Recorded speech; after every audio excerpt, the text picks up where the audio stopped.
Buenos días. Bueno, y vamos a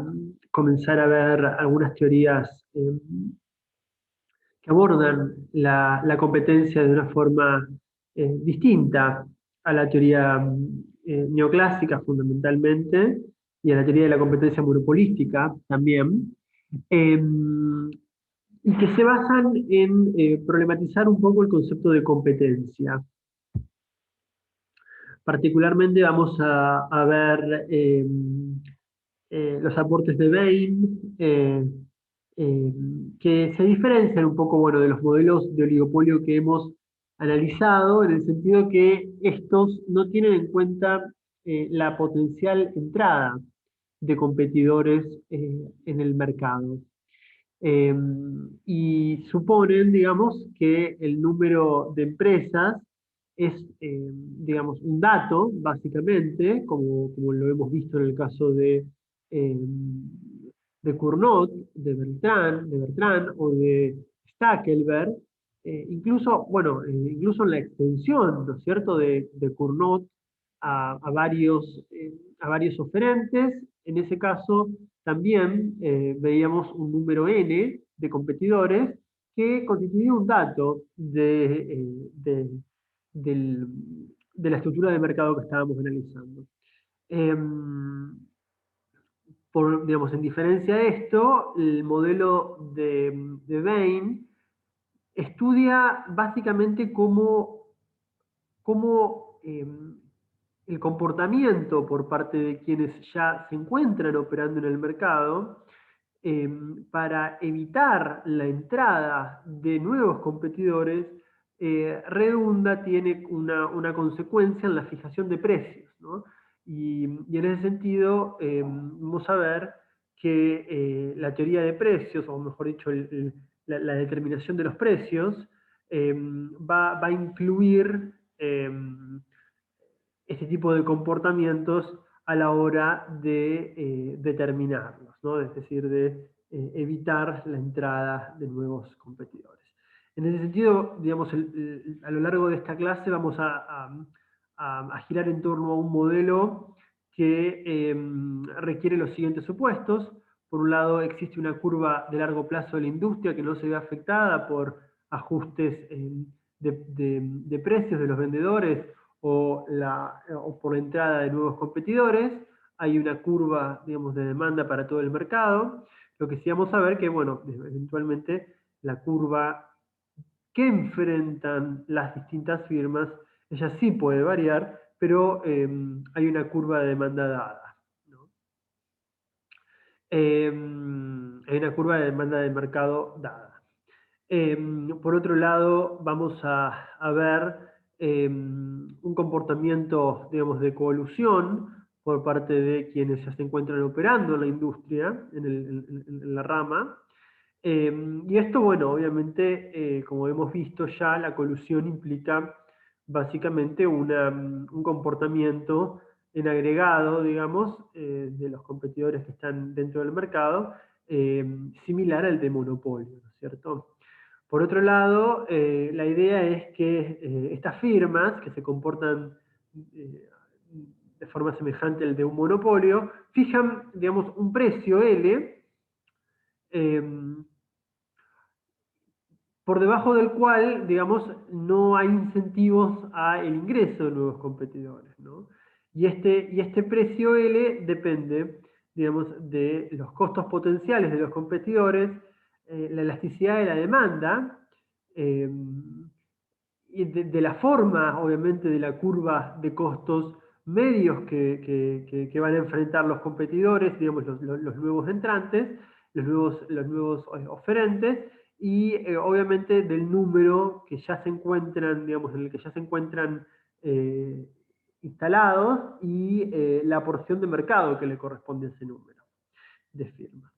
A su vez, para niveles superiores a L, sí existirían incentivos a ingresar en este mercado. Eh,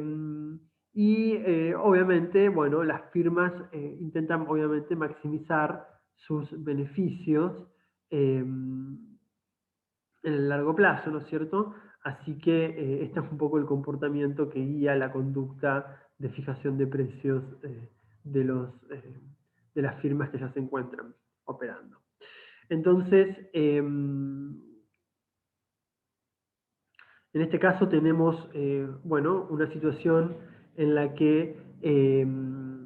pensemos por un momento que ese precio límite, obviamente de ahí viene la L, es conocido, y bueno, dado que ese es el precio, pensemos que, bueno, que solamente la parte, digamos, una porción de la demanda es conocida con certeza, donde, bueno, si el precio baja por debajo de ese nivel, si el precio cae por debajo de ese precio límite, eventualmente, obviamente, no va a haber incentivos para la entrada de nuevos oferentes, y en ese caso van a ser, digamos, la demanda correspondiente a ese precio va a ser enteramente satisfecha por los oferentes ya instalados. Por eso, digamos, ese tramo de la demanda que va del precio PM2, digamos, que es, digamos, infinitesimalmente por, digamos, casi debajo, digamos, infinitesimalmente menor a PL, fíjense, ese tramo de la demanda que va digamos, que es el segmento B a D', es el tramo conocido porque es justamente el conjunto, es el tramo de cantidades demandadas, ¿no?, asociadas a precios menores al precio límite. Entonces, por un momento, fíjense que en este caso estamos evaluando dos escenarios puntuales. Igual déjenme señalizar, digamos, este es el segmento de demanda conocida, ¿no? El segmento de demanda que se corresponde con precios que se encuentran, digamos, que son menores al precio PL, al precio límite, a partir del cual ya comienza a haber incentivos para el ingreso. Entonces, piensen por un momento dos situaciones. Por un lado, una situación en donde la curva, digamos, todas las empresas instaladas, como dijimos, esto es, digamos, un monopolio, se comportan como un monopolio, implícitamente también estamos diciendo, en este caso, que los costos medios de largo plazo son homogéneos a todas las industrias ya instaladas, ¿no? Entonces, vamos a analizar dos escenarios puntuales, uno que implica una situación en donde los costos medios de largo plazo está dado por el segmento LAC1, ¿no? En este caso, obviamente, estamos pensando que no hay costos fijos y a su vez estamos asumiendo que los costos marginales son constantes, con lo cual tenemos un segmento perfectamente elástico,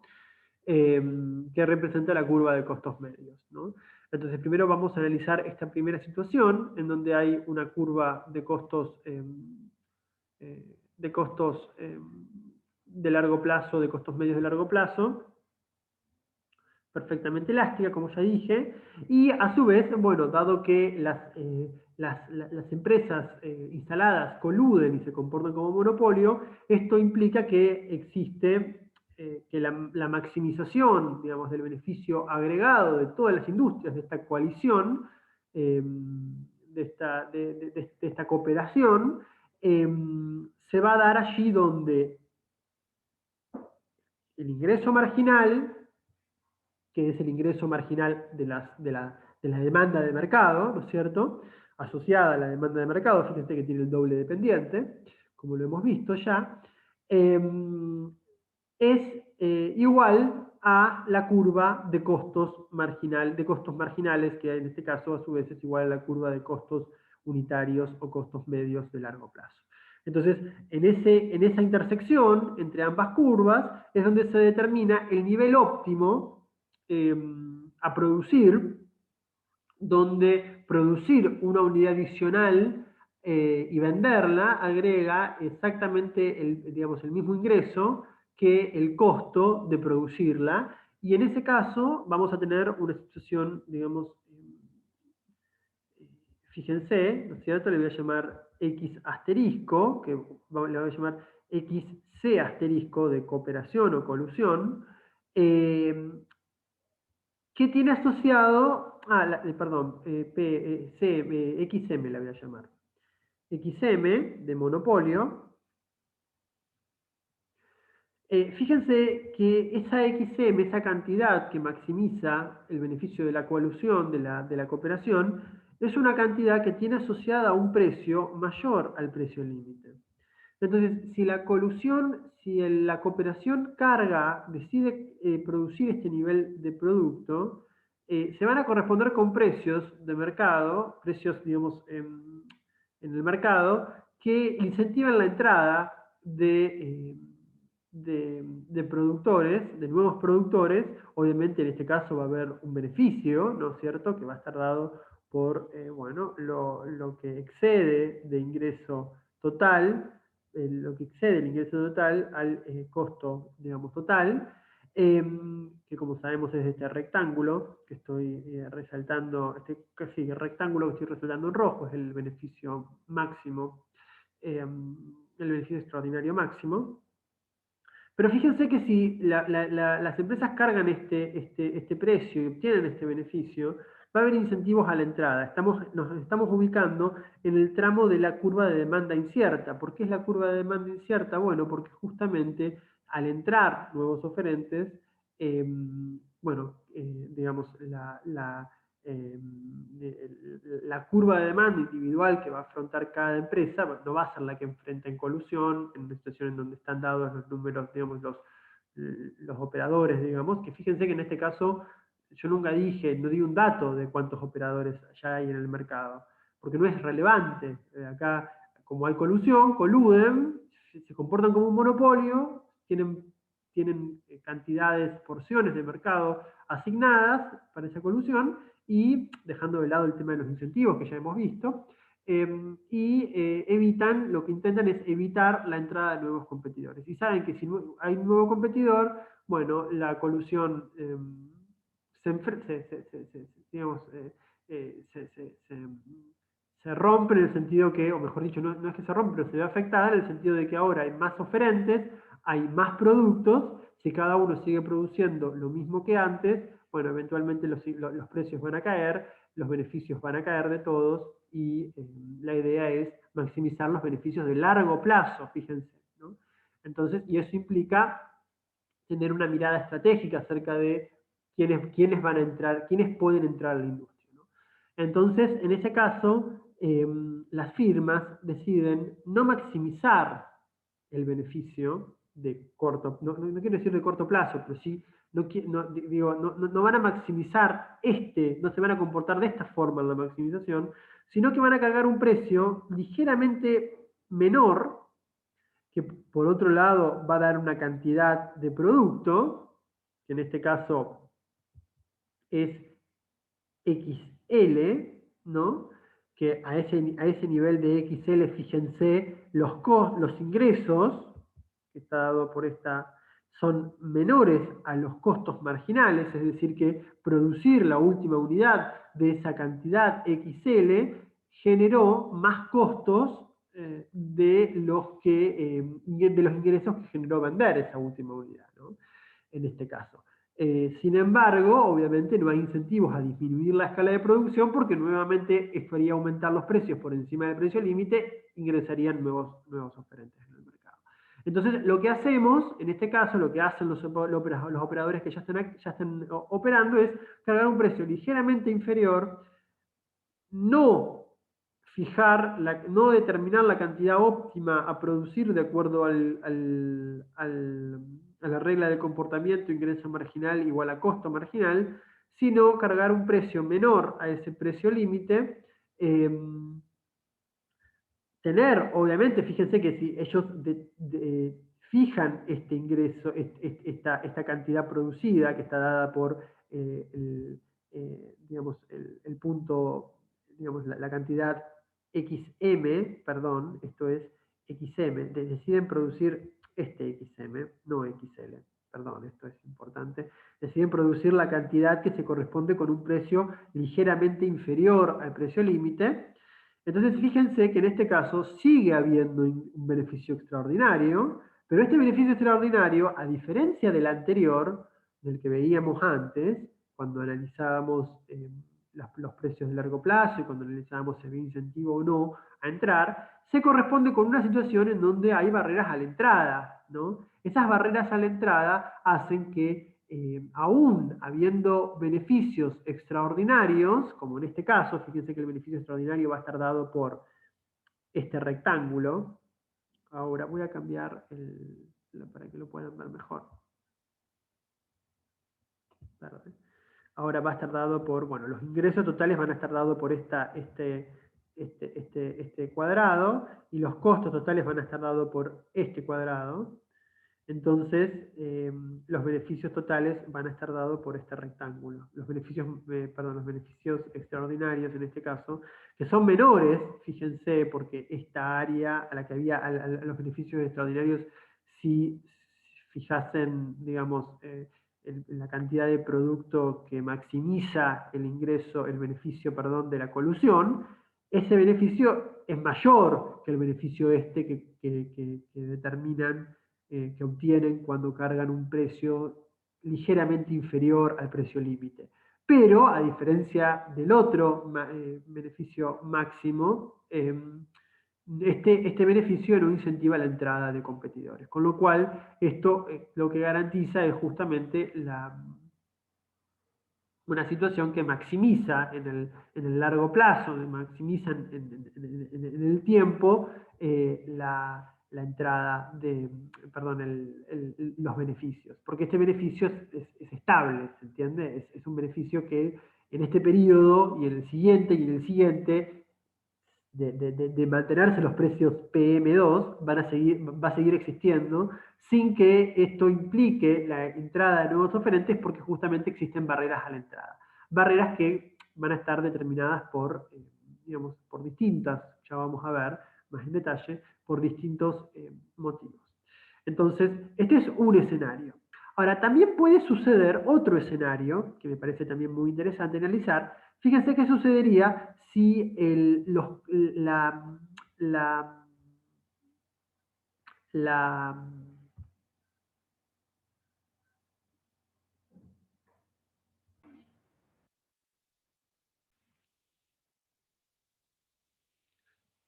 bueno, la conclusión, digamos, de eh, esta primera unidad, digamos, perdón, de este primer modelo, en donde justamente la idea es que no hay colusión, digamos, de entrar una nueva firma. Lo que habría, digamos, sería una situación en donde existirían una mayor cantidad producida, y esto generaría digamos, como hemos visto, una tendencia hacia la eliminación de ese beneficio extraordinario, o hacia la disminución de ese beneficio extraordinario. eh, la conclusión es, bueno, digamos, las empresas en este contexto no fijan el precio, digamos, que maximiza el beneficio extraordinario asociado a la colusión, sino que fijan un precio menor para evitar justamente la entrada de competidores, siempre y cuando la, eh, el costo marginal sea digamos, un costo que implique justamente un precio mayor, dadas las cantidades a producir, mayor al precio límite. Cuando el costo de producción es menor, digamos, es sustancialmente menor, eh, y esto permite justamente que la situación de competencia, perdón, la situación óptima sea que el precio asociado a la cantidad que minimiza, digamos, que optimiza el beneficio, sea un precio menor al precio de equilibrio. Fíjense, por ejemplo, en este caso, en donde el precio, dadas las cantidades a producir óptimas, digamos, esto es la intersección de este costo marginal con el ingreso marginal, da una cantidad de producto que es justamente TM2. En ese caso, lo que vamos a tener es de vuelta una situación en donde el precio es menor, digamos, el precio óptimo es menor al precio límite, y en ese caso se cumplen las dos cosas, y estamos, digamos, para las firmas que ya están operando en el mercado, la situación ideal, porque están maximizando su precio, maximizando su beneficio, a la vez que evitando la entrada de nuevos competidores. Con lo cual, la maximización de beneficio es compatible con la maximización de beneficio de largo plazo, y no hay tendencias, no hay incentivos para la entrada de nuevos competidores, ¿no? Entonces, en estos dos escenarios que tienen que ver con las dos estructuras de costos que analizamos, una estructura de costo en donde el precio, la cantidad para producir tiene asociada a un precio mayor al precio límite, la situación óptima de largo plazo es cargar un precio, digamos, sensiblemente inferior a ese precio límite. Si la estructura de costos de la empresa, si el costo medio y largo plazo, que en este caso es igual al costo marginal, es sensible, digamos, es bastante menor, y permite que el ingreso marginal igual al costo marginal genere una escala de producción cuyo precio asociado es por debajo del precio límite. En este caso es el mejor de los mundos para los entrantes, para los ya instalados, porque, bueno, compatibilizan sus objetivos de corto, vamos a llamarlo, y de largo plazo, ¿no? Ahora bien, vamos a analizar por un minuto la situación en donde existen barreras, donde la situación de barreras a la entrada se compatibiliza con una situación en donde el nuevo entrante es incluido en la colusión, ¿no? Y en ese caso, la situación daría como resultado un escenario en donde, bueno, eh, cuando entra la nueva empresa, esta nueva empresa no produce directamente la cantidad que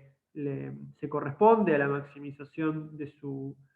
dada su estructura de costos y la demanda individual, sino que produce una cantidad de acuerdo a la regla de colusión, que ya está vigente en el mercado. Este nuevo entrante es asimilado por la colusión, y la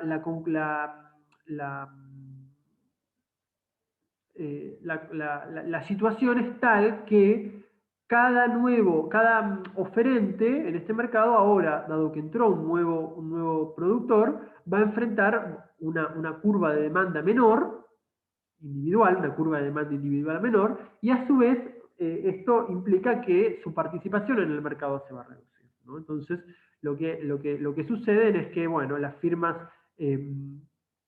van a poder cobrar un precio igual al precio límite o menor al precio límite para evitar la nueva entrada de otra empresa, y la empresa que entra, digamos, va a implicar un cambio en las cantidades producidas de cada uno de los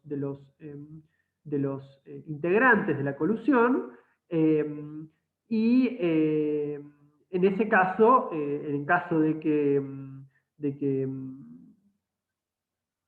el precio, digamos, de que la estructura de costos de los distintos oferentes esté, digamos, sensiblemente por debajo del precio límite y esto posibilite cargar un precio óptimo menor al precio límite, bueno, de vuelta en el mejor de los escenarios. Es decir, la situación, lo único que cambia en el caso de que la nueva empresa esté incluida en la colusión, es que, bueno, esa nueva empresa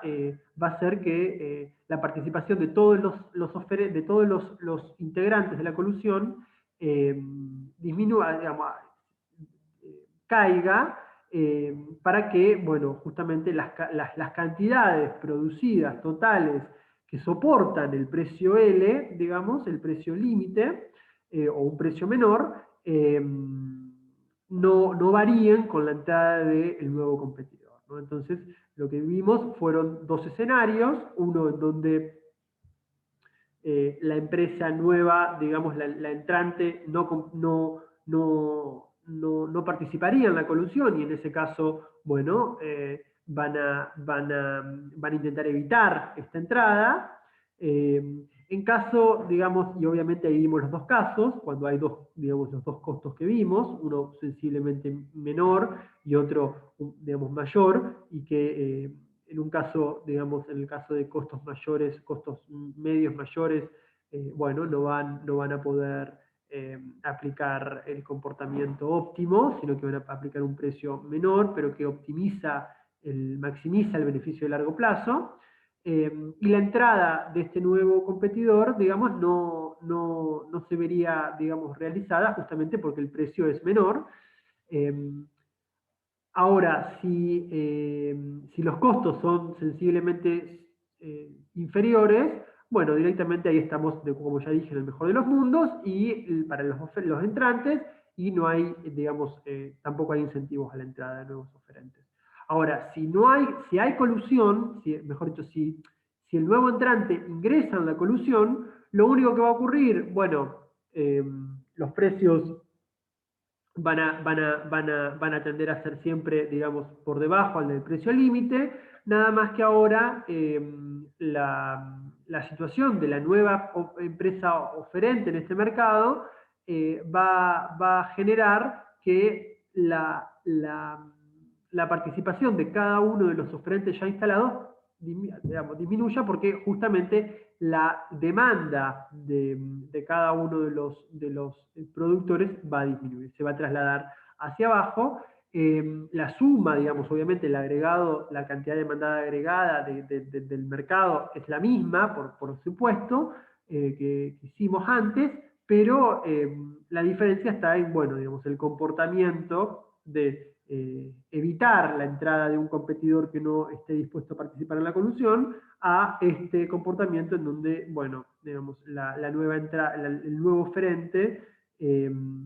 queda asimilado al comportamiento, todos los productores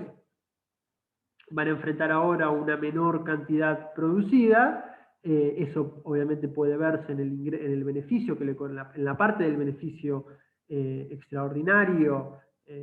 persistente, porque recordemos que siempre estamos analizando barreras a la entrada, en este caso, que le va a tocar a cada uno de los oferentes puede llegar a ser menor, pero lo importante acá es que, bueno, los precios, como hay una colusión, digamos, que intenta que no entren, que no sigan entrando un mayor número de competidores, esto implica precios por debajo del precio límite, ¿no? En este caso vemos cómo la participación de la empresa, digamos, la participación de la empresa ingresante implica una disminución justamente en la cantidad demandada de cada una de las firmas, de la cantidad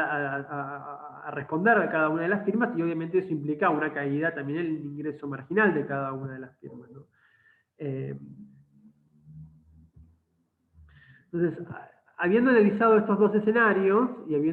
teniendo una idea de qué implica un comportamiento, digamos, de precio límite en el caso de barreras a la entrada, vamos a analizar, bueno, qué es lo que posibilita este precio, la persistencia de estos beneficios extraordinarios asociados a este precio límite, ¿no? Y lo que posibilita justamente, como ya dijimos, el concepto de barreras a la competencia, que como vimos, digamos,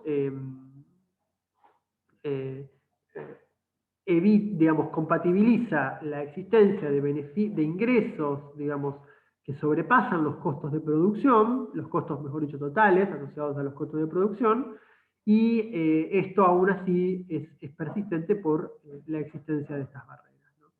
En su libro de 1956, Bain cambia, digamos, el enfoque que se venía dando, digamos, hasta ese momento, y estudia por qué el precio puede ubicarse por encima del precio que iguala al costo medio, y en este sentido es donde surge este concepto de barreras a la entrada. El tratamiento, obviamente, de estas barreras a la entrada difiere de los modelos tradicionales de competencia efectiva y pone más el acento en, digamos, competencia efectiva en el sentido de comportamiento estratégico con los ya participantes de la empresa, ya participantes en el mercado, para pasar a una noción de competencia que pone más acento en los elementos potenciales, es decir, en los potenciales entrantes.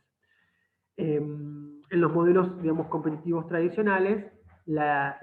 entrada justamente siempre es libre, es decir, no tiene costos adicionales asociados, y esto hace que, bueno, digamos, como la entrada, digamos, no tiene un costo adicional, esto obliga a que siempre que haya precios por encima de los costos medios y por tanto ingresos totales por encima de los costos totales, en este caso lo que sucede es la situación de entrada que aumenta la producción. El aumento de la producción siempre implica en un comportamiento competitivo, competitivo efectivo me refiero, de caída de los precios hacia los costos medios, ¿no? En este caso, justamente Bain está problematizando esto y en este sentido sugiere que en un escenario en donde existan barreras a la entrada, bueno, los precios pueden ser de forma, digamos, persistentemente mayores a los costos medios de producción. Para abordar este fenómeno, Bain considera solamente la entrada de nuevas empresas que agreguen, digamos, capacidad productiva total a la industria, y en ese sentido, la condición de entrada, digamos, va a quedar resumida a un coeficiente que digamos, básicamente define el precio límite, que tiene que ver con, bueno, digamos, hasta qué punto la diferencia entre el precio, digamos, efectivo y el precio, mejor dicho, o el precio que se carga y el precio, y el precio asociado a los costos medios, permiten, digamos, son compatibles con estas barreras a la entrada, porque si los precios están muy por encima de los costos medios, es muy probable que las barreras a la entrada ya no sean, digamos, un argumento, digamos, un elemento efectivo para evitar la entrada de nuevos competidores, y en ese caso va a haber un límite a esos precios, ¿no? Que es justamente la idea de precio límite. Entonces, este margen, esta diferencia máxima va a estar sintetizada en este coeficiente E, que calcula justamente el porcentaje, digamos, o mejor dicho, la porción de la diferencia entre el precio límite y el precio de costos de medios, dado justamente, bueno, para un determinado nivel de costos de producción, ¿no? Entonces, justamente E es lo que se agrega al precio de producción o precio de costo de producción. Y puede entenderse también como el premio sobre el precio que iguala los costos medios y que va a quedar en manos de las firmas existentes sin que esto implique la entrada de nuevos competidores, ¿no? Entonces esto es una situación que es, digamos, de vuelta, ¿no? Acá estamos hablando de una situación en donde la firma, y esto es muy importante, o mejor dicho, no la firma, la industria, que tiene barreras a la entrada, por poder precios que están por encima de los costos y que a su vez evitan la entrada, digamos, que a su vez son persistentes y que evitan la entrada de nuevos oferentes, esa industria va a observar, va a percibir una rentabilidad, una tasa de ganancia, si se quiere, mayor a la media y mayor justamente a la que se determina en el mercado de capitales, ¿no? En el mercado de la teoría neoclásica, en este caso, si pensamos la teoría neoclásica, si vemos otra teoría, digamos, del valor y la distribución, bueno, justamente siempre que hay barreras a la entrada, va a haber una tasa de ganancia en esta industria, digamos, que no es, que se encuentra por encima de la tasa de ganancia de la economía, y esto es persistente justamente, bueno, por la existencia de estas barreras, ¿no? Entonces, ya sea, digamos, esta teoría de precios límites es una teoría que opera para cualquier teoría del valor y la distribución, ya sea una teoría del valor clásica, como la que ustedes van a ver en la próxima, digamos, en otras materias, o digamos, si tienen interés en estudiar Marx y otros economistas clásicos, Ricardo, bueno, esa teoría del valor de los autores clásicos es perfectamente compatible con esta teoría, digamos, de las barreras a la entrada, para justamente, bueno, esos mercados, esas industrias que las perciben, es decir, que están afectadas por el concepto de barreras a la entrada, pero a su vez esta teoría de Bain es también compatible con otras, con la teoría del valor neoclásica, ¿no? En donde, bueno, la tasa de ganancia es una remuneración al factor de producción capital, que a su vez tiene asociada una curva de demanda y una curva de oferta, en donde se determina justamente esa tasa de ganancia que en la teoría neoclásica se asocia a la tasa de interés, ¿no? Entonces, en este caso, bueno, va a haber una tasa de ganancia que está por encima de la tasa de interés, y esa industria va a percibir una tasa de ganancia superior a la que determina el mercado de capitales para la teoría neoclásica, y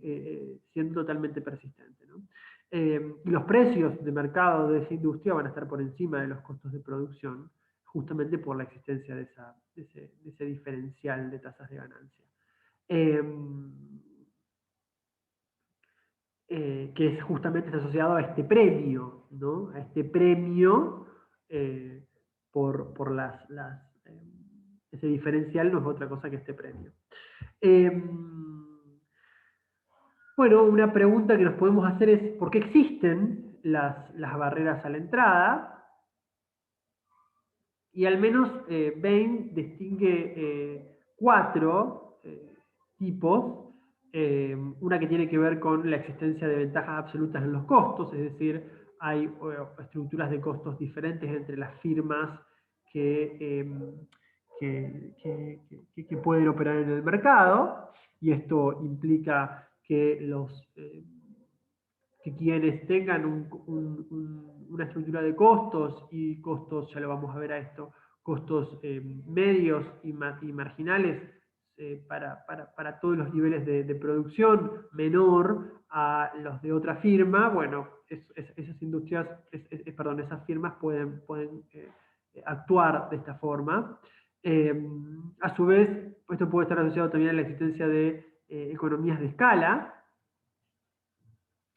que posibiliten justamente aplicar, digamos, actuar en concordancia con este fenómeno de barreras a la entrada, ya lo vamos a ver, porque son los dos tipos de barreras que vamos a ver, pero también puede estar asociado a requisitos iniciales de capital. Esto también implicaría tener costos fundidos, quizás, costos fundidos digamos, muy importantes que evitan que los nuevos competidores, que los nuevos competidores tengan que desembolsar una cantidad importante de capital que quizás no tienen y que quizás eh, adquirirlo en el mercado de capitales les implica un costo adicional a los ya instalados. Y también puede haber la existencia de costos asociados a, bueno, el hecho de que hay diferenciación de productos, que es lo que vimos un poco con competencia monopolística. Y esto, bueno, el hecho de ingresar en un mercado que ya sea diferenciado del producto original, implicaría justamente de vuelta un, un elemento que prevenga la entrada de nuevos competidores. En este caso, como ya dije, analizaremos sobre todo la existencia de barreras a la entrada por ventajas absolutas en los costos, como por economías de escala. ¿A qué nos referimos con ventajas absolutas en los costos? Bueno, un poco ya lo adelanté, es la situación en donde la empresa tiene una estructura de costos, las empresas instaladas tienen una estructura de costos eh, que es sensiblemente inferior a la de los potenciales ingresantes. Y esto puede estar asociado, bueno, a que cuando digo estructura de costos me refiero a que tanto los costos medios de largo plazo, perdón, los costos medios como los costos marginales de la empresa son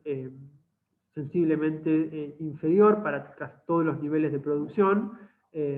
a los de las empresas potencialmente entrantes. Y esto puede estar asociado a que, bueno, las empresas establecidas dispongan de un personal ya idóneo, que ya conozcan justamente el proceso productivo y que esto posibilite, digamos, que tener, digamos, costos sensiblemente, digamos, menores. A su vez, esto puede estar asociado a la existencia de patentes y conocimientos específicos del mercado que los potenciales oferentes no disponen. También puede tener que ver con cierta control diferencial o control particular, una situación de poder asimétrica entre los establecidos y los potencialmente entrantes respecto de un insumo estratégico en la producción. Esto tiene que ver fundamentalmente con que pensemos un caso paradigmático de barreras a la entrada. Bueno, el caso, por ejemplo, de papel prensa, una empresa, digamos, que produce papel y, bueno, distintas editoriales periodísticas que tienen la propiedad de esta empresa, entonces justamente pueden integrar de forma digamos, muy directa a la producción de todo del periódico, por ejemplo, mientras que los competidores de los diarios que son propietarios de la empresa que produce papel no tienen, digamos, esa posibilidad de integrar, ¿no es cierto? Y esto hace que, bueno, justamente los costos de estos diarios, los costos medios y marginales de estos diarios aumenten respecto de las empresas que tienen integrada esta etapa de la cadena productiva, ¿no? Por otro lado, también puede ser que estén utilizando métodos, digamos, productivos, digamos, que requieren una menor cantidad de insumos y de medios de producción por unidad de producto, es decir, son medios, son nuevos métodos productivos y que son conocidos, digamos, por la empresa y no se han diseminado a lo largo de toda la industria. Y también pueden ser porque tengan algún tipo de costos, una situación, digamos, de beneficio particular asociado, bueno, al costo de capital, es decir, que tengan quizá alguna política que les facilite el acceso a crédito respecto de otras empresas para el establecimiento en la producción, y esto, bueno, les permite desembolsar una cantidad de costos, digamos, afrontar costos hundidos que porque, por ejemplo, se pueden endeudar en el mercado crediticio a una tasa de interés menor que otras empresas, y esto, bueno, le permite justamente poder afrontar mejor estos costos hundidos. Entonces, todo esto redunda en una situación en donde las empresas que tienen todas estas situaciones particulares enfrentan costos absolutos menores o ventajas absolutas menores, eh, perdón, ventajas absolutas en costos, quiero decir, eh, y bueno, en este caso, la nueva firma, que no se encuentra en esta situación privilegiada o en esta situación de ventaja, tendrán que afrontar costos mayores y, bueno, en este caso, si esto ocurre, eh, lo que vamos a tener.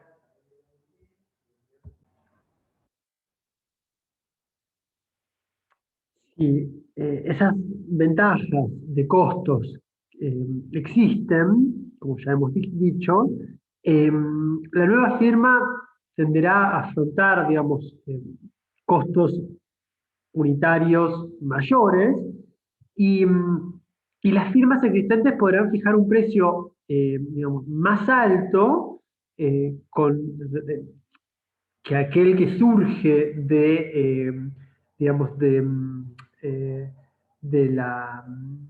eh, eh, de la minimización, digamos, de sus costos, de su comportamiento óptimo, eh, es decir, del costo medio que hemos visto, digamos, en la unidad de costos, eh, sin que esto implique la entrada de nuevos oferentes, ¿no es cierto? Porque va a haber todo un rango de precios que está entre el precio límite, que es aquel precio en donde eh, a la empresa se le hace redituable, a la empresa entrante se le hace redituable entrar, aún afrontando costos unitarios mayores, y el precio asociado estrictamente a los costos medios mínimos de las empresas ya existentes, ¿no es cierto? Entonces, eso es lo que se conoce como la brecha de precios. Eh, Obviamente, dado todos los fundamentos de las ventajas absolutas de costos que hemos visto, estas ventajas absolutas se expresarán en mayor o menor medida eh, si la empresa entrante eh, eh, ha estado o en algún momento ha ofrecido ese producto y luego se ha retirado, ¿no es cierto? Entonces, digamos, en ese sentido, si la empresa es una empresa que entra al mercado luego de haberse retirado en un momento, eso le implica tener, digamos, conocer el mercado, implica que todas esas, perdón, todas esos, eh, todas esas barreras a la entrada sean menos efectivas. En cambio, una empresa que entra por primera vez al mercado va a ver todas estas barreras de forma mucho más clara, ¿cierto?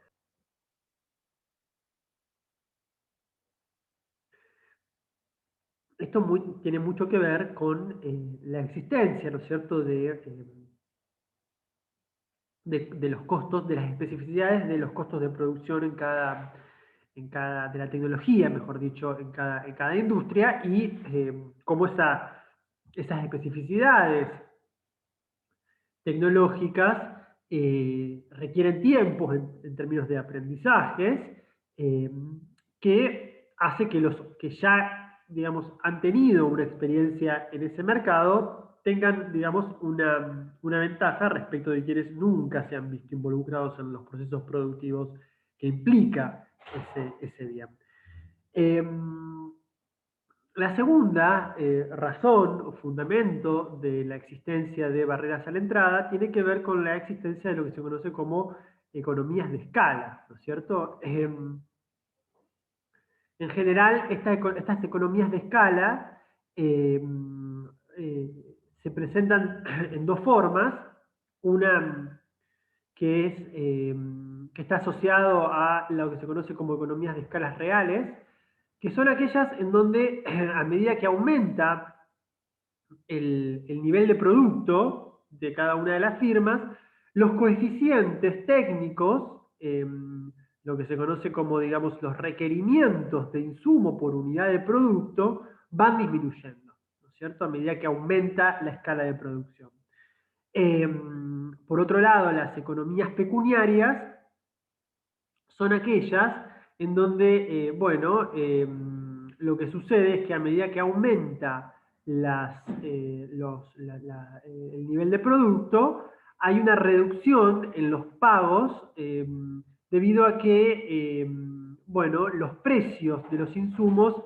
caen con el aumento en la demanda de estos insumos, ¿no es cierto? Es como generalmente esto puede ocurrir cuando existen mercados al por mayor de insumos que al ser comprados al por mayor enfrentan por cada unidad de insumo un precio menor a comprarlos en los mercados minoristas, ¿no es cierto? Que tienen para responder a un productor de menor escala. Entonces,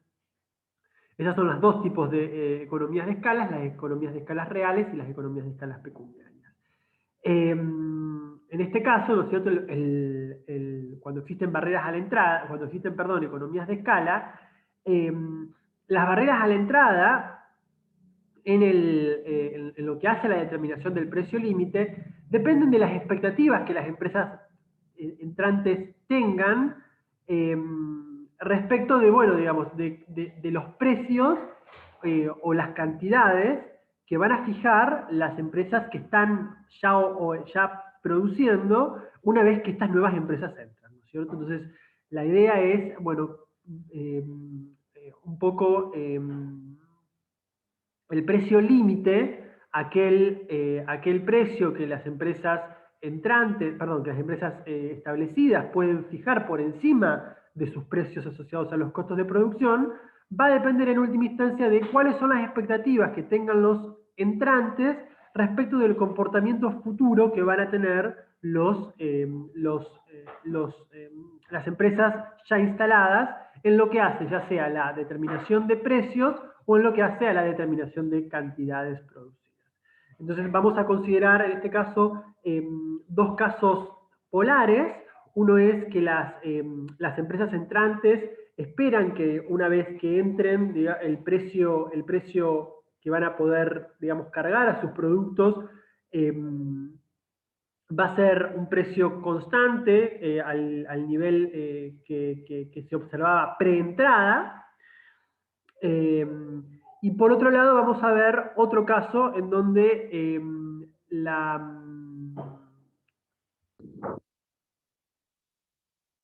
por otro lado, bueno, la otra situación polar que vamos a analizar es cuando la empresa entrante espera que la cantidad de producto total de la industria se mantenga constante al nivel de la situación preentrada.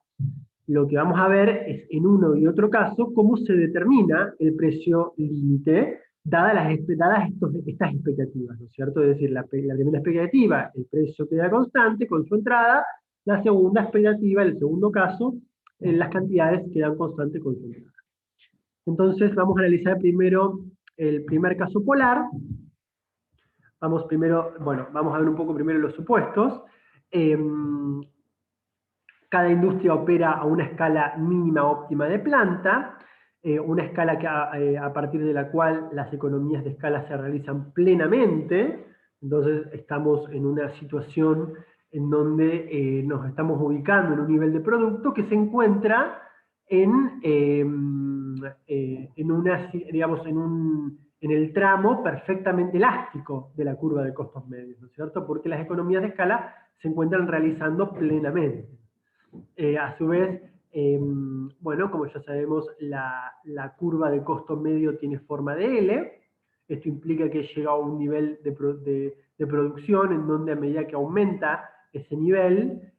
los costos medios de la empresa van a quedar constantes. La curva de costo medio es la misma para todas las firmas y establecidas y potenciales competidores. A su vez, la parte plana de la curva, este tramo perfectamente elástico de la curva de costo medio, determina el precio competitivo de largo plazo, o si hubiese, digamos, perdonen.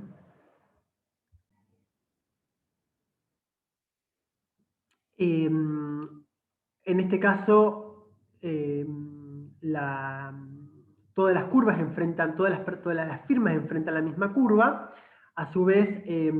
la curva de demanda del mercado es conocida por todas las firmas bueno, todas las firmas poseen el mismo tamaño del mercado, es decir, hay una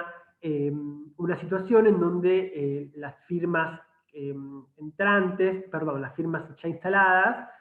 coluden, como hemos visto, con esta existencia de barreras a la entrada, en el sentido de forma tal, mejor dicho, que todas se dividen el mercado en partes iguales, ¿no es cierto? Todas producen la misma cantidad y como se enfrentan en la misma demanda, bueno, justamente esto hace que se repartan, digamos, en igualdad digamos, en igualdad esa demanda de mercado. A su vez, la curva de demanda que enfrenta la empresa individual tiene la misma elasticidad que la demanda del mercado. Esto, básicamente lo que estamos diciendo es, bueno, que la curva de demanda de las empresas individuales tiene la misma sensibilidad a los precios respecto de la curva de demanda del mercado. ¿No es cierto? Entonces, dado todo esto supuesto, vamos a analizar qué sucede en el caso polar, en que la firma entrante espera que los precios a los que se enfrente en el mercado sean iguales a la situación pre-entrada. Y en ese caso, bueno, acá estamos analizando la situación general, ¿no es cierto? Acá tenemos una empresa que observa estos costos medios mínimos en forma de L, en donde,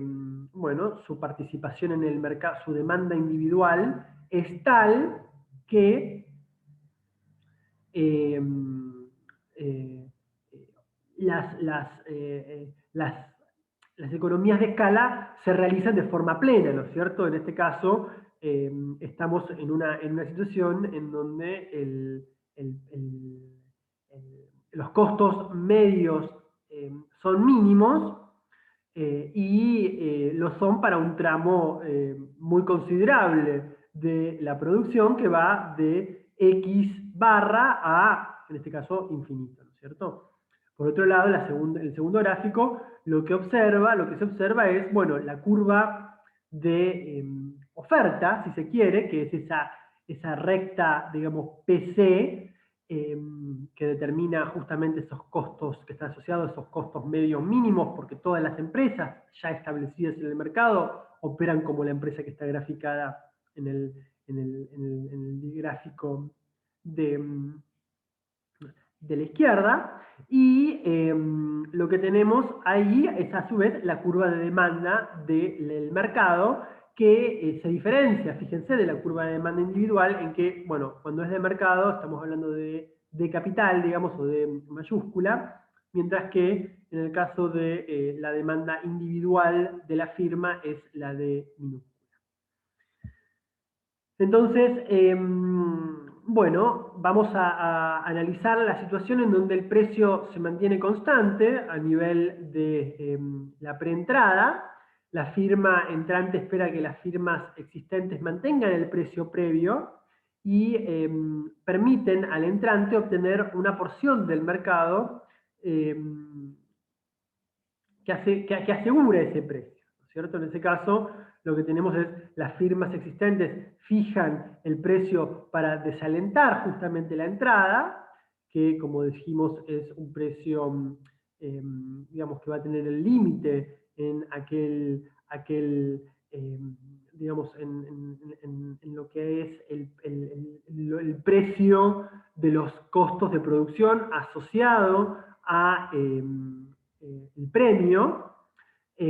Como dijimos, ese premio va a depender en este caso, en donde los precios se van a mantener constantes, en cuál es la participación, el share de las empresas individuales, mejor dicho, digamos, de la firma entrante en relación a su escala de producción mínima, ¿no? Eh, sí, como vimos, esa participación es muy baja. Vamos a ver qué genera el hecho de que ahora se deba dividir el mercado en un mayor número de empresas y muy probablemente puedan llegar a estar operando en un nivel de costos que ya no se corresponde con el nivel con el costo medio mínimo, ¿no? Después vemos que también el número de firmas en la empresa, perdón, en la industria, esto es lo que les decía, si hay un mayor número de firmas, bueno, es más probable que la participación en el mercado de cada una de las firmas sea menor a su vez. Entonces esto hace que la demanda individual de mercado la demanda individual que enfrentan las firmas sea muy pequeña, para una curva de costos en L, acuérdense. Y bueno, a su vez, cuanto más empinada sea, vamos a ver qué sucede con el precio, cuanto más empinada sea la curva, el tramo, digamos, que no es perfectamente elástico de los costos medios, cómo esto va a impactar, y a su vez la elasticidad de la demanda de la firma individual también puede impactar en la determinación del precio, ¿no? Entonces, acá lo que vamos a tener es, por ejemplo, esta situación en donde, bueno, fíjense, si la participación del mercado es la participación individual del mercado de de la entrante es mayor o igual eh, que, que ese nivel X barra, digamos, a partir del cual ya los costos medios mínimos no disminuyen. En ese caso, fíjense, si la participación es mayor o igual, no va a haber barreras a la entrada, porque esto implicaría justamente que los costos a lo que va a operar la entrante es exactamente igual al tramo, digamos, que ya venían operando las industrias, las industrias establecidas, ¿no es cierto? Entonces, en ese caso, ya sea en este caso, digamos, la entrante que inició su actividad en el mercado, los precios van a estar, digamos, ella espera que los precios se mantengan fijos, pero sabe muy bien que, digamos, digamos, sabe bien que al entrar, bueno, su demanda va a estar justamente en va a estar en este tramo en donde operan las economías de escala, y en ese caso el precio va a ser igual al precio que había antes, y los establecidos no van a tener mucho margen para evitar la entrada de esta firma, porque esta firma, bueno, entra y se ubica justamente en un tramo de precios que es exactamente igual al que ellos venían estableciendo, ¿no es cierto? Entonces, esto hace que que directamente el precio, digamos, sea el precio de el costo medio mínimo. Ahora, fíjense que si estamos en un caso, digamos, estamos en un caso en donde D es menor, es decir, la firma, la demanda individual de la firma entrante es menor a esa cantidad mínima en donde, digamos, a partir de la cual se comienzan a efectivizar las economías de escala. En ese caso, la empresa que entra, como va a enfrentar, digamos, una participación de mercado muy pequeña respecto a donde comienzan a haber eh, economías de escala, va a tener que fijar un precio, digamos, que esté asociado a sus costos de producción y que va a ser mayor a aquel costo medio mínimo, ¿no es cierto? Entonces, lo que puede pasar es que las firmas entrantes, perdón, las firmas que ya establecen, que ya están establecidas, para incentivar justamente la entrada de esta nueva empresa, lo que hagan es justamente fijar un precio que esté por encima del costo medio mínimo, ¿no? Pero que esté por debajo de ese costo, de ese precio L3, que es el precio que la empresa entrante le correspondía operar si entra en el mercado. Y en ese caso, si fijan un precio que está en este nivel, que está entre este intervalo, bueno, no va a haber incentivos, porque justamente el precio va a ser menor, el precio que va a tener que fijar ella, el costo, porque va a enfrentar ese costo de producción, va a ser menor va a ser mayor al precio que está en el mercado, digamos, el precio que las ya instaladas mantienen en el mercado, justamente porque la firma entrante sabe o espera que las otras empresas que ya están instaladas mantengan ese nivel de precio que ya venían previa a su entrada en el mercado. Entonces, ella lo que hace es cotejar básicamente el precio que observa en el mercado con el precio que ella enfrentaría si entrase, y en este caso, si el precio que las ya instaladas imponen está en ese tramo entre PC, en este caso PL3, si la participación, la demanda individual es de 3, en ese caso, bueno, no va a haber incentivos, porque justamente el precio que ella debería fijar es un precio mayor al precio que las ya instaladas fijan. Ahora, fíjense, bueno, y esto, obviamente, este intervalo está asociado justamente va a estar directamente en proporción al premio E. Entonces, lo que podemos decir es que el premio E, que es la diferencia entre el precio límite, si se quiere, y el precio de costos medios mínimos, el costo del precio de competencia, cuando hay economías de escala, va a estar inversamente relacionado con la participación, la participación de la industria, de la empresa individual entrante. Es decir, cuanto menor sea la demanda individual de la firma respecto del nivel de producción en donde se comienzan a ver economías de escala, cuanto más, digamos,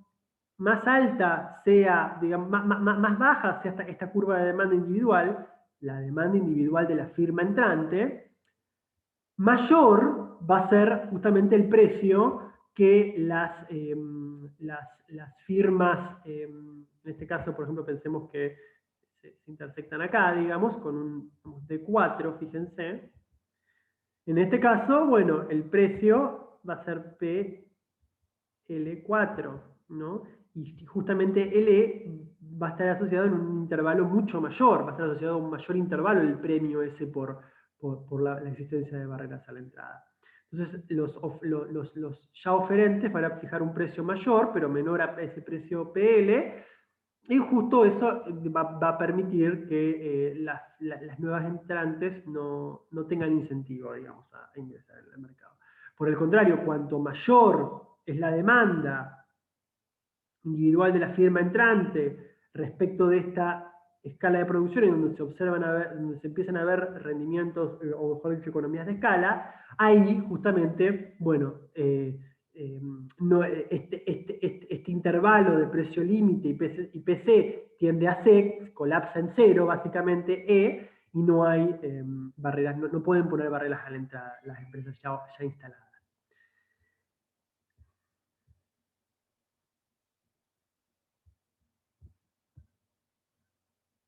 Lo mismo, fíjense, para el caso del número de empresas ahora. Eh,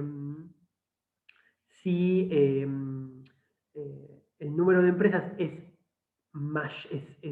el número de las empresas que coluden, que ya están instaladas, es muy alto, en ese caso, todas las empresas, digamos, no solamente las entrantes, sino todas las empresas, van a estar afrontando una demanda individual cada vez menor, y esto hace de vuelta que a mayor, digamos, a mayor número de empresas instaladas o establecidas que coluden, mayor es el premio que reciben las empresas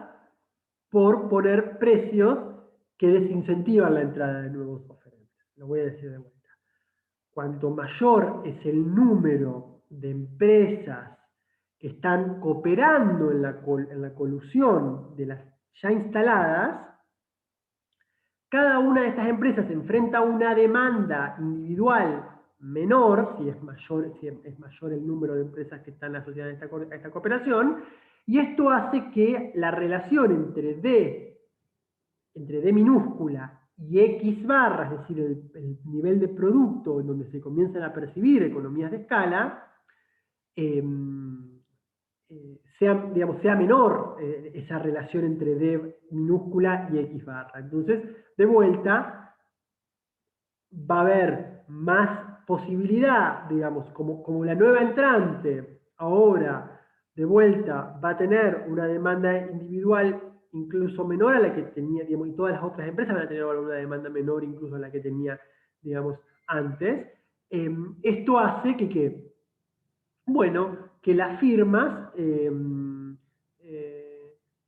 para prevenir, digamos, eh, la entrada de nuevos oferentes, pongan un precio que esté sensiblemente, digamos, levemente por debajo del precio límite y evitar justamente la entrada de nuevos oferentes. Entonces, se asume que si hay, digamos, entrada, D será menor, será aún menor, de lo que ya era cuando hay muchos oferentes coludiendo, ya instalados. Entonces, cuanto mayor el número de las firmas ya instaladas, mayor es justamente el premio, porque esto hace que la relación entre D minúscula y X barra sea menor, ergo los precios de costos de producción que enfrentan las entrantes sea cada vez mayor y se alejen más de PC, y esto hace que, bueno, digamos, que las ya establecidas puedan fijar un precio sencillo, digamos, levemente menor, y así tener una ganancia extraordinaria sin alentar a que la nueva empresa entre. Porque si la nueva empresa entra, como espera que ese precio levemente inferior a los costos que ella ve, que ella tiene que enfrentar, se mantengan, entonces prefiere directamente quedarse, digamos, estar fuera del mercado, porque de entrar, como los precios van a seguir por debajo de sus costos, va a experimentar pérdidas, ¿no es cierto? Por último, bueno, tenemos también, no, por último no, cuanto mayor es la pendiente, también esto mayor es cuanto mayor sea la forma de L, mejor dicho, de la curva de costos medios o de costos unitarios, de vuelta, mayor va a ser el precio que las oferentes, que las entrantes van a percibir, van a tener, digamos, los costos de producción que las entrantes van a percibir cuando se instalen en el mercado, ergo, las empresas ya instaladas van a poder colocar un precio levemente inferior y así obtener un margen, digamos, mayor, un E mayor, ¿no? Y esto se exacerba cuanto mayor, digamos, cuanto más forma de L tenga la curva de costos medios, porque cuanto más forma de L tenga, más es el incremento en los costos de producción por tener un tamaño una relación eh, de demanda, perdón, de demanda individual y escala de producción que comienza a observar eh, eh, economías de escala, mayor va a ser esa diferencia entre el precio límite y el precio de competencia. Bien. Por último, ahora sí, por último, el último factor que va a influir en la determinación del precio límite cuando hay economías de escala y las empresas entrantes esperan que los precios permanezcan constantes, en este caso, el último factor es la elasticidad de la curva de demanda individual. Es decir, la idea es que cuanto más elástica, básicamente, cuanto más elástica sea la demanda individual de las empresas entrantes, entonces mayor va a ser el premio por barreras a la entrada y por ende, es decir, el precio límite de las ya instaladas va a ser mayor, va a diverger más del precio de competencia, o mejor dicho, el precio asociado a los costos medios mínimos. Un poco la idea es que, fíjense, en este primer caso, bueno, digamos, en el primer caso estamos analizando una situación en donde las curvas de demanda son individuales, son iguales a X barra, pero fíjense una situación, digamos, como la que muestro acá, en donde la curva de demanda, perdón, acá tenemos, perdón, no dije nada, perdón, acá tenemos una curva de demanda, esta es la curva de demanda inelástica antes de que entre la firma, y esta es la curva de demanda cuando la firma entra. Fíjense que el precio, digamos, ahora está en el tramo creciente, el tramo decreciente de la curva de costos medios mínimos, de costos medios. El precio, digamos, que va a observar si entra, va a ser DL1, PL1, que es un precio, digamos, que es mayor a PC. Entonces las empresas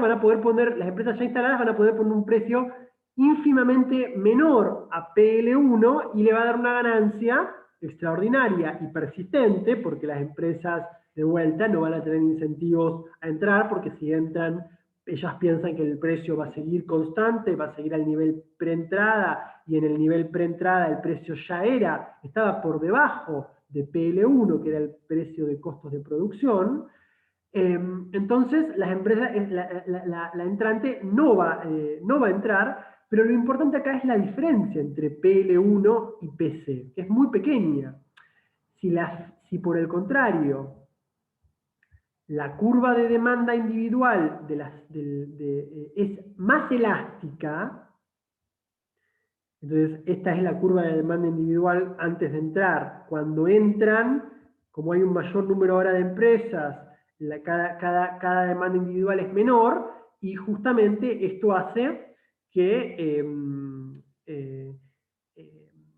al disminuir DL1, DL2 respecto de X barra, ahora justamente el precio que está asociado a los costos de producción de la empresa entrante va a ser ahora mayor al que había cuando la curva de demanda era inelástica.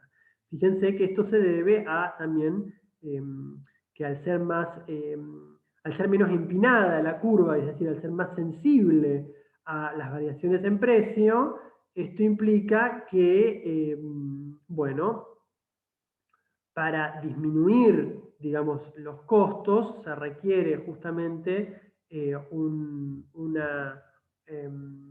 precio menor ahora, un precio mayor, perdón, que antes a la curva, al caso inelástico. Esto implicaría justamente el hecho de que, bueno, se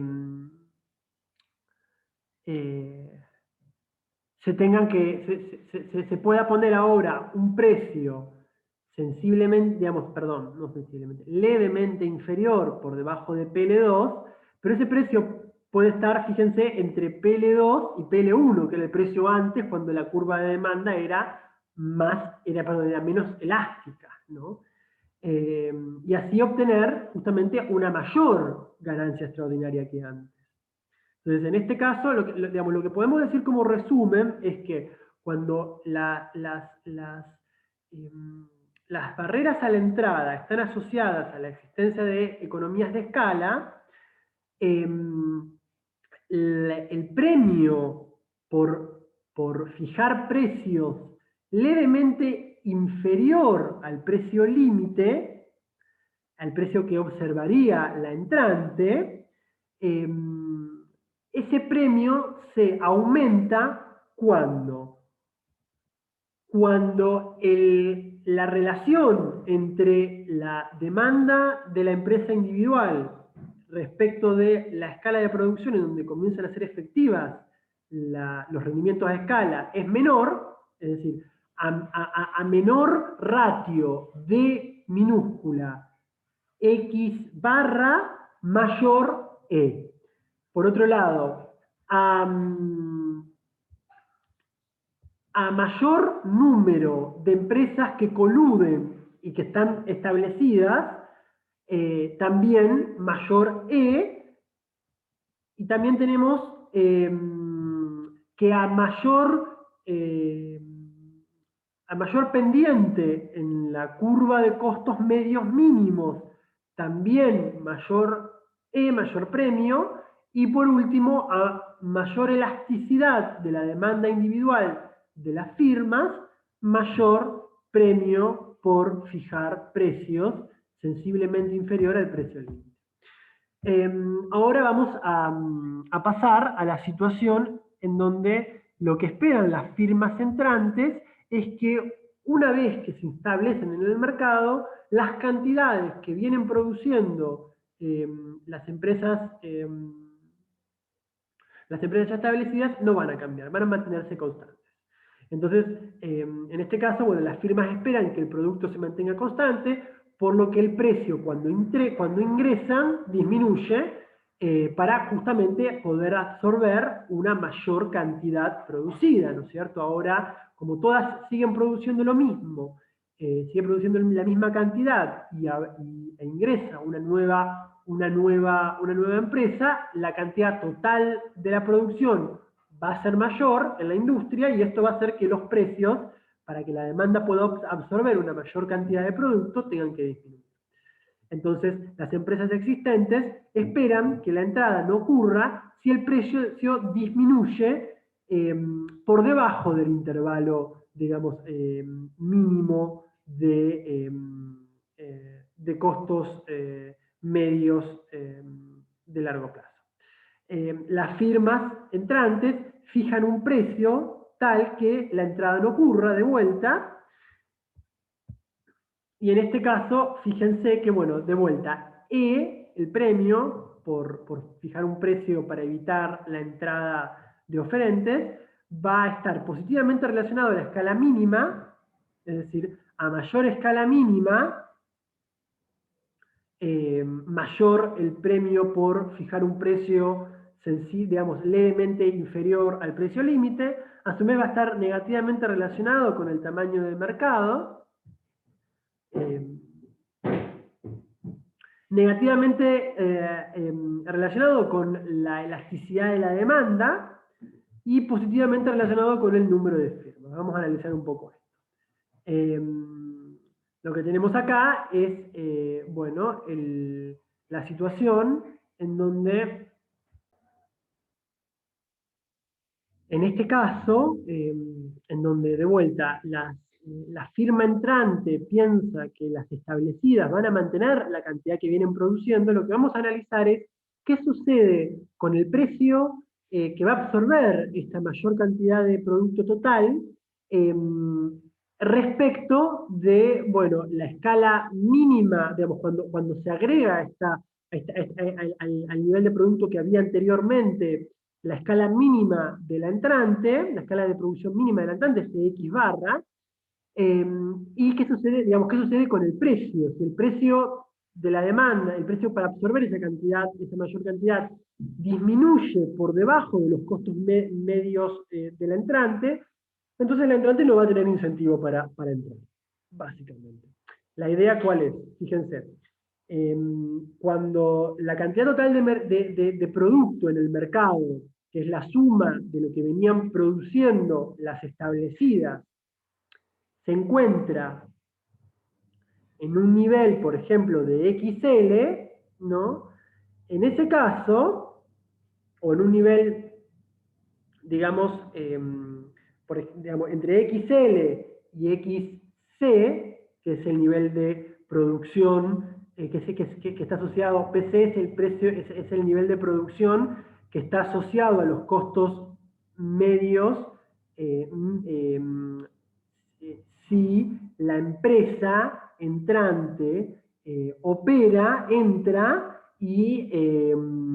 el precio baja a ese nivel y se absorbe todo el producto y bueno, digamos, claramente no habría beneficios para nadie, pero no habría beneficios extraordinarios para nadie. Eh, pero en ese caso, fíjense que si las empresas producen una cantidad que está entre perdón, XL y XC, que es esa cantidad eh, asociada al precio de competencia, básicamente. Entonces, cuando la firma entrante entra, el precio va a caer por debajo de ese precio mínimo, porque se agrega PX barra, ¿no? Entonces, esto hace que el precio caiga por debajo y la firma entrante observe un precio de mercado, dado que las demás siguen produciendo lo mismo que antes, como ahora lo que lo que ella produce eh, es la escala que recuerden, es la escala mínima para observar ese precio PC, porque su curva de costos tiene forma de L. En ese caso, los precios van a caer por debajo de PC y no va a haber incentivos para entrar. Entonces, el precio límite, en este caso, se establece en el intervalo eh,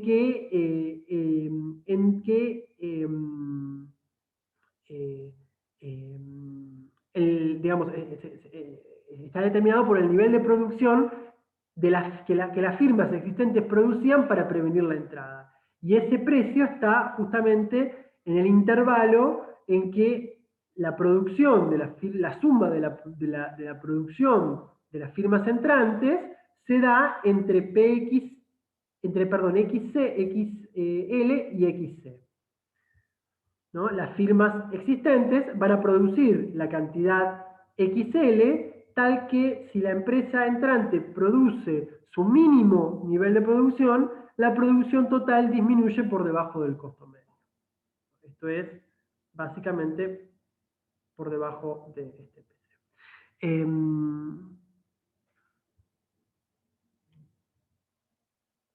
Lo importante es ver, digamos, de vuelta acá, ¿qué sucede? Dada la producción de las establecidas, ¿qué sucede con el precio una vez que la entrante entra al mercado y ofrece la cantidad en la escala mínima en donde se comienzan a ver a partir de ahí rendimientos constantes, perdón, economías de escala? Y en ese caso, si el precio está por debajo del costo medio, del costo del precio asociado al costo medio mínimo, bueno, en ese caso no va a haber incentivos. Fíjense qué sucede, me interesaría, digamos, que ustedes piensen, si la cantidad producida por las empresas instaladas es XL, fíjense, en ese caso, el precio de la demanda va a estar bastante por encima del precio límite. ¿Por qué? ¿Y qué va a pasar? Va a haber incentivos a que la empresa entre. ¿Por qué? Porque si la nueva empresa entra, va a ofrecer de vuelta la escala, la cantidad producida XL, perdón, X barra. Al producir X barra, esto nos da una nueva cantidad de producción total de la empresa que le permite un precio, fíjense, que está por encima de su costo, del costo medio, mínimo, ¿no es cierto? De su costo medio mínimo. Entonces, esto le permite también entrada, ganancia a la entrante. Lo mismo si se establece, por ejemplo, un nivel de producto, si las establecidas, las empresas establecidas, ofrecen, por ejemplo, un nivel de producto levemente inferior de XL, como está en el gráfico. Fíjense, un nivel de producto así.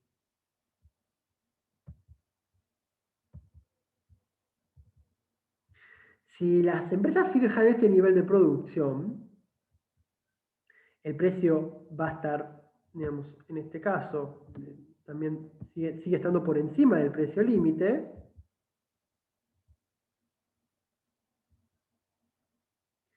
Le voy a poner PL1. No le voy a poner PL1, le voy a poner P asterisco. Porque es bueno. Ahora, si esta es la producción, el nivel de producto que agregado de la colusión, la entrante va a tener incentivos para entrar de vuelta, porque fíjense que si produce una escala de producción de X barra, y eso le genera de vuelta una cantidad de producto total que está sobre este intervalo, X le vamos a poner a esto, y fíjense que la producción total ahora le da un precio que sigue estando que sigue estando por encima. El nuevo precio, el precio frente a esta nueva producción, frente a este aumento de producción que genera la entrante, sigue estando por encima de sus costos mínimos. Entonces, ¿cuál es el último nivel de producto que evita que esto suceda? Bueno, XL. Y fíjense que XL no es otra cosa, en este caso, XL no es otra cosa que la cantidad, digamos, de demanda de competencia, que es XC, menos la escala mínima de producción del entrante, es ese intervalo. Entonces, el precio límite, ¿cómo se va a determinar en este caso? El precio límite va a ser igual, va a estar determinado por el precio,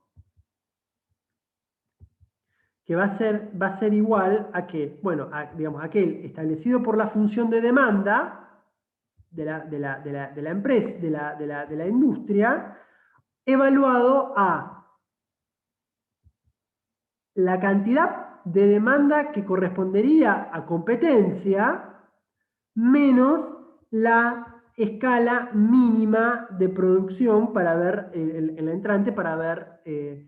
economías de escala. Entonces, esta es la forma de determinar el precio límite, el precio a partir del cual, digamos, cualquier precio que se encuentre entre PL y PC le va a permitir a las establecidas, digamos, cualquier precio igual, perdón, cualquier precio